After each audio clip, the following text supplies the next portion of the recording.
రక్తం అనేది ఏరులై పారేలా సినిమాను చూడాలనుకుంటే ఇప్పుడు చెప్పుకోబోయే సినిమాను చూసేయండి. ఈ కథ అనేది అమెజాన్ అడవులను కాపాడాలని వెళ్ళిన కొంతమంది టీం చుట్టూ తిరుగుతుంది. వీళ్ళంతా నరమాంస భక్షకుల చేతికి చిక్కిన తర్వాత స్టోరీ మాత్రం హింసాత్మకంగా మారుతుంది. అయితే ఆదివాసులను నరమాంస భక్షకులుగా చూపించడం వల్ల ఈ సినిమా అప్పట్లో తీవ్ర విమర్శలను ఎదుర్కొంది. ఈ సినిమాలో హింసాత్మక దృశ్యాలు చాలా ఎక్కువగా ఉంటాయి కాబట్టి బలహీనమైన వాళ్ళు దీనికి దూరంగా ఉండడం మంచిది.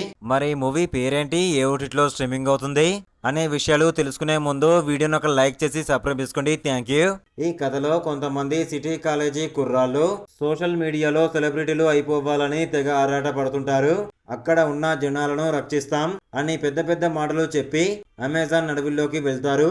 సీన్ కట్ చేస్తే వాళ్ళు వెళ్తున్న విమానం అడవి మధ్యలో కుప్పకూలిపోతుంది. అక్కడి వరకు అంతా ఓకే, కానీ అసలు సినిమా అప్పుడే మొదలవుతుంది. వీళ్ళు ఎవరినైతే కాపాడాలని వెళ్ళారో అదే అడవి మనుషులు వచ్చి వీళ్ళను బంధిస్తారు. ఆ తెగ జనాలకి బయటి ప్రపంచం తెలియదు. వాళ్ళకి తెలిసిందల్లా మనుషులను కోసుకు తినడమే.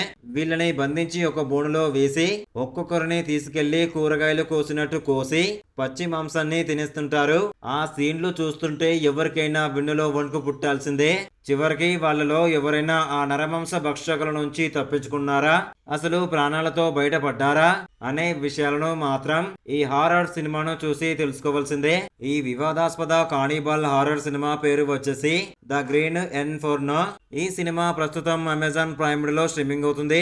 ఇలాంటి best horror suspense thriller movie reviews కావాలనుకుంటే మన ఇన్స్టాగ్రామ్, టెలిగ్రామ్, వాట్సాప్ గ్రూప్ లో జాయిన్ అవ్వండి. డిస్క్రిప్షన్ లో లింక్ ఇచ్చాను, జాయిన్ అవ్వండి అందరూ. Thank you.